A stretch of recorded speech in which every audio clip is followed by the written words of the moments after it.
The crawling above them stopped. But the silence that followed. That was worse. The hut felt tighter, as if the night had pressed its face against the wooden walls to listen. Dean stood near the doorway, as rigid as a hunted deer. His breath fluttered, uneven, torn by something deeper than fear. Min took a slow step toward him. "Mister, are you hurt?" Dean didn't answer.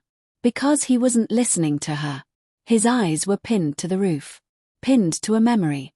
Pinned to a sound only he seemed to recognize. Mork placed a steadying hand on her daughter's arm. "Min, don't move closer." Dean finally spoke, but his voice had lost its warmth. "I've heard that sound before." Mork's brows pulled beneath her hood. "Son, think carefully. What did you hear?" Dean swallowed. His jaw tightened.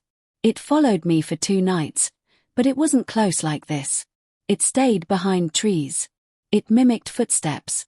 It knew how to stop when I stopped." Min shivered. "That's like a person." Dean nodded. "But tonight, it crawled." That word made Mork look up sharply. Her voice dropped low, almost a whisper. "Crawling is not human behavior. Unless the human has forgotten how to stand." A gust of wind struck the hut then, not outside, but from the roof, as if something shifted its weight. Dean took a step back. And suddenly, Min heard it. Not footsteps. Not claws. Not crawling. A voice. Whispering through the wooden boards above her head. Not a word of language. But a tone. A rhythm. A pulse she felt in her ribs. Her eyes widened. "Mama." Mork turned to her immediately. "What did you hear?" Min's breath shortened. It sounded like someone crying. Dean jerked his head toward her, stunned. Mork went still. And the hut. The hut shook lightly as something dragged itself downward toward the doorframe. Mork tightened her grip on the machete. But instead of lifting it high, she lowered it. Because she understood something no one else did. "Not all things that crawl come to kill," she murmured. "Some crawl because they were broken long before they reached our door."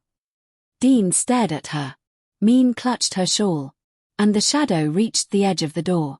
Long fingers, not animal, not entirely human, curled around the frame. Then, a soft, trembling sob filtered through the wood. Dean froze. Min gasped. Mork closed her eyes, as if confirming something terrible. "I was afraid of this."